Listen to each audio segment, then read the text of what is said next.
Well, hello, and welcome, of course, to another edition of Helping Hand. We're glad you're here. I mean, we always are, but we're glad you're here. This episode is called Broken Cookies. One of the best summer jobs I ever had was working over at the town pool. I was a lifeguard, but this is a story about a summer job with a guy named Andrew. He worked at Josephine's Bakery, the most popular bakery around, certainly in our town. They baked everything. They did it all. If you needed something from a bakery, Josephine's was the place. Cakes, pastries, pies, a bunch more. But the thing that they were best known for was their cookies. And they didn't make just one kind of cookie, but every kind, it seemed. There's kinds and kinds and kinds. I'd be here all night telling you all the brands, all the flavors, I should say. So the smell of these baking cookies, the aroma, it filled the neighborhood nearby. So when Andrew was hired by Josephine, he knew that working there was going to be something special, very unique. And the summer days, they were good. They flew by. And as Andrew worked there, he was always noticing something that was a little weird. There was a box up on top of the baking table that always, by the end of the day, got filled with broken cookies. Funny thing is, he never actually saw an actual broken cookie around the shop. So one day, just before leaving, for the night, he asked Josephine about the box. That's when life happened. She told him the box was the bakery. And if there ever came a day where she couldn't fill the box with broken cookies, that would be the last day, her last day baking, and the end of the bakery. Whoa. So I got to think that Andrew, he really didn't quite understand what she was telling him. He thought about it all the time, pretty much every day as he saw the box always filled with broken cookies. But Andrew just couldn't figure out what she was driving at, what she meant. Couldn't. And this was just his summer job. And he was happy with it. And to make his life even better, a nice girl named Lisa worked as a cashier, and another neighborhood guy named Juan, he worked with them as well. They all became best good friends and they walk home together and all that kind of thing. Then one day, Lisa asked if they could walk through the park on the way home. Hey guys, let's walk through the park. I know it's a long way home, but it's such a beautiful summer day. And I saved part of my lunch sandwich to feed the ducks. It'll be fun, right, Andrew? It sounds like a good idea, Lisa. Anyway, we all those with all those big goods Josephine lets us eat, I need a long walk. I was trying to look like a chicken nugget, right, Juan? Andrew, you are a chicken nugget, man. You eat so many cookies and cupcakes that Josephine ain't gonna make any money this summer. Juan, what's the story with the box that is always being filled with broken cookies? Do you know anything about it? Josephine told me this crazy thing. If the box wasn't filled with broken cookies, the bakery would close. Did she tell you the same thing? Yeah, she did. I mean, isn't that crazy? I just listened to her and smiled, but when I see that box, it kind of freaks me out. And at the end of the day, it's always full. Lisa, you know anything about that box? I know, it's strange, isn't it? I was going to take some of those cookies to feed the ducks today, but she told me no one is allowed to take any of those cookies. She told me that with a big smile on her face because she is the sweetest lady I ever met and the best baker for sure. Everyone loves her bakery, and that's why she's so successful as a business owner. She is a role model for all of us. So, Mr. Chicken Nugget, maybe you should forget about that box and maybe stop eating all her baked goods. No way. That's why I took this summer job. I could have worked in the park picking up trash or washed cars at the car wash, but none of those jobs came with cupcakes and pies. Money isn't everything. Well, that is pretty much true. Money isn't always everything. Lots and lots of people are just not happy with their work. They're dissatisfied with their jobs. The saying, just working for a paycheck, can be really, really true. One major cause of jobs dissatisfaction is lack of growth potential. If workers or employees or associates, whatever you call folks who work, if they feel that they're not learning anything or being challenged, gaining new skills or being correctly used, they kind of can begin to feel discouraged. Been there, done that. Maybe it's a long time since they've received a promotion or even a well deserved raise.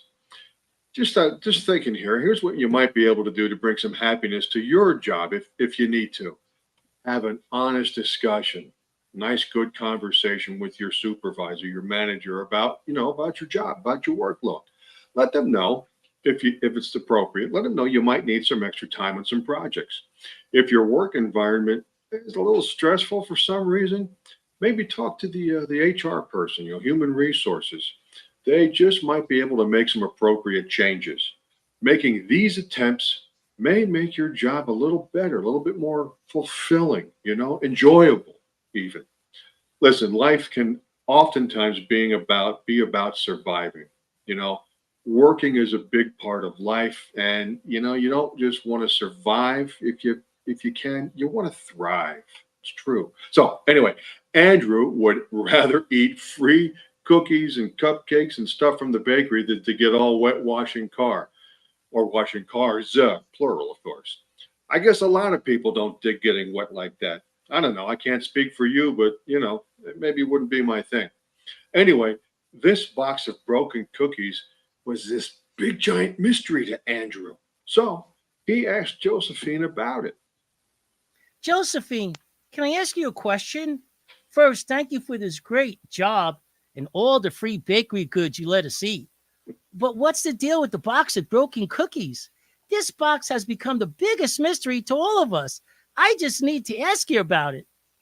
Andrew, you are not the first and you won't be the last employee to ask me about the box of broken cookies. So let me just tell you a small story so you can know how important this box is to me. When you walk through the park, you see a bench next to the water fountain. Well, late at night, many homeless people drink from that water fountain. They fill it up with containers to drink and then also to wash up. That water fountain is the heart of the park. The water is refreshing and it's also free. Many of these people have pride. They're just trying to survive in a harsh world. Some may be homeless for many reasons. It's not like they just woke up one day and said, "Hey, I want to live out on the streets and be homeless." Each one of them has a story, and it's something that caused them to be homeless. Do you understand what I'm saying, Andrew? I do understand. We learned about homeless people in school, and my parents always told me to leave them alone and to respect them. But what do they have to do with your box of broken cookies? Well, Andrew, that's the big word that you just said. Respect is valuing someone's feelings and views, even if you don't necessarily agree with them. It means accepting them equally and giving them the same consideration that you would expect for yourself. As a successful business owner and bakery owner, I didn't understand that word respect and just wanted to just help them out. So I would fill the box with freshly baked cookies and then just leave those cookies on the park bench next to the water fountain. But no one ever really took those cookies. The box was always filled, and I couldn't understand what was happening. And then I realized that they saw those perfect cookies as a handout. Their pride wouldn't let them take some of those cookies. So you see, no one truly wants a handout. No one wants someone to feel pity or sorrow for them. So, what did you do? I see the box is empty every morning. Well, one day when I was carrying the box of cookies there, it just fell out of my hands. When I opened the box, I saw that all of the cookies were damaged. The fall broke all of the cookies into pieces. I felt sad, but I left the box on the park bench anyways. And then the next morning, when I got to get the box, I saw all of the cookies were gone. They were all gone? The people took the cookies? But why this time? Well, it's because this time they didn't see the cookie as a handout, but as broken cookies. That was just damage going through, that was just damaged and going to be thrown out. Because who wants to buy broken cookies, anyways? And they took them and ate them because it would be wrong to waste good food. They didn't feel that I was being sorrowful or pitied them. They felt happy to get the cookies. So from that day on forward, I broke all of the cookies and put them in the box. And every night on my way home, I put that box on the bench right next to the park's water fountain. It's just my way of showing my love. Wow, that Josephine is some kind of lady. A good heart can heal many broken hearts, don't you know? This is why our world can really be so special. There are people who truly do care for others. It's true. Could you imagine if we all loved and cared even a little bit more? Oh, there just might be a little peace in the world if you know what I mean. Listen, I'm living proof. I think we all know it's very easy to get angry at other folks. Okay, not proud of this, but it is what it is. Just this morning, this crazy guy cut me off in traffic, and I gave him the two middle finger salute, two barrels. Okay, then I sped up, caught up to him, and I did a Kareem Abdul-Jabbar skyhook with my coffee right over at his car. Hit his car, and the coffee went all over. Yeah, it's kind of funny, but not really.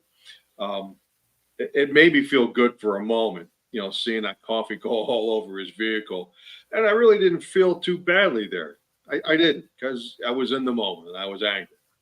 But, as the day went on, I got thinking about what I did. And you know what? I really could have handled it better. Yes, I had some road rage. And that's really not a good way to be. I could have caused an accident. I could have maybe hurt somebody else, an innocent, third party, by total accident.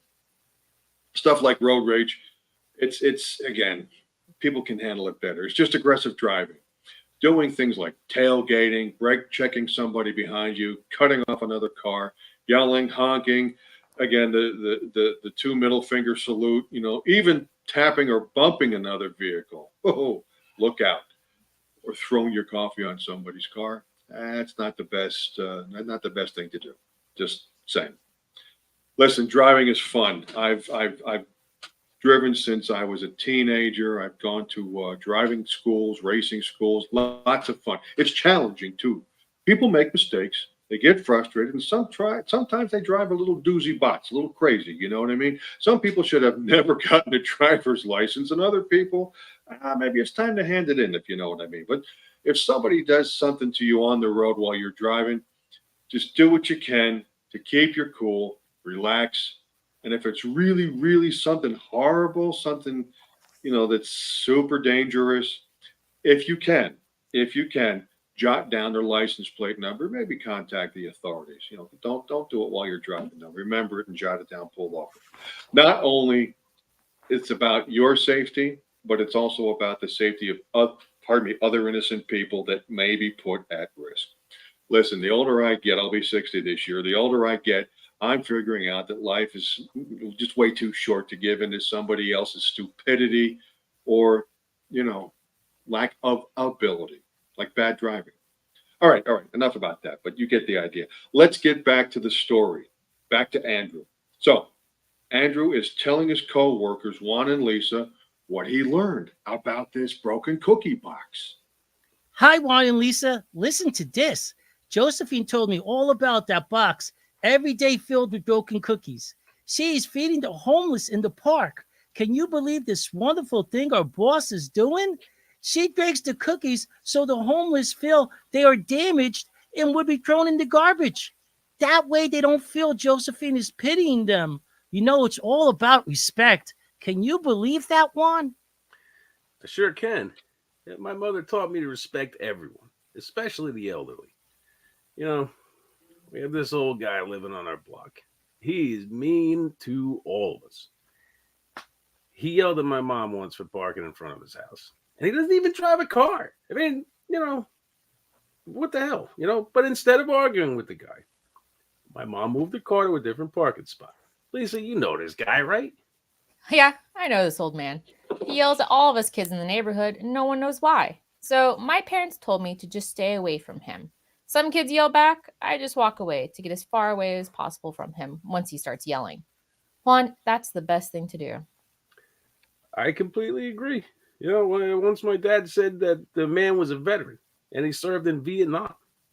He even got a Purple Heart. That's the medal they give you when you're wounded or killed in action while in the military. A Purple Heart is an honor for the service person who sacrificed themselves while in the line of duty. Can you believe that, Lisa? Huh? I didn't know that. Maybe that's why he's always yelling at all of us. He got injured and maybe he's dealing with pain. I know when I don't feel good, I snap at everyone. Just last week, I had a toothache and I yelled at my younger brother and made him cry. So I am happy that I always just walked away and didn't yell back at him. He is a hero, and it's not his fault he got hurt protecting our freedom. I'll tell all my friends to just let him be and stop disrespecting him. Don't worry, I'll get them to walk away like me. You know, the older population is really growing. In the next, 6 years or so, by 2030, about 1 in 6 people will be 60 or older. The older folks, they're so crucial, though, to our society. From all the knowledge they've gained, all the experiences that they've had through the years, they can look at a situation, evaluate it, and give very valuable and construction advice to younger folks, including, their children and grandchildren. They can play a very, very essential role in solving disputes or figuring out unfigurable issues, so to say, amongst family members or neighbors or friends or coworkers or colleagues. They can play an important role also in the lives of certainly their children, but their grandchildren as well. So when you see an older person, you want to respect them as if they were one of your family members. You know what I mean?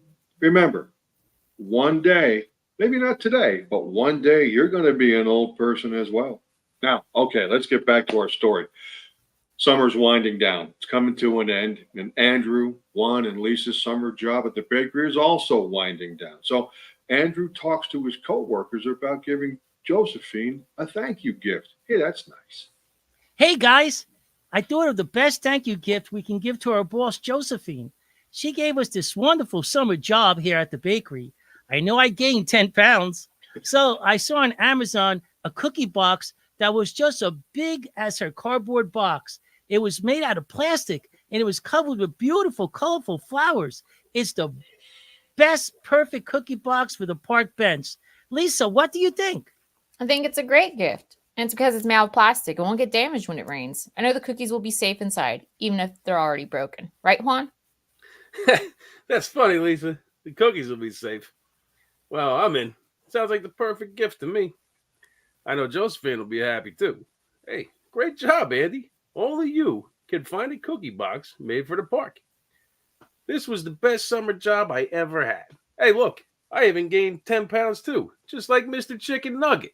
Hi, Josephine. Lisa, Juan, and I would like to thank you for giving us this fantastic summer job at your bakery shop.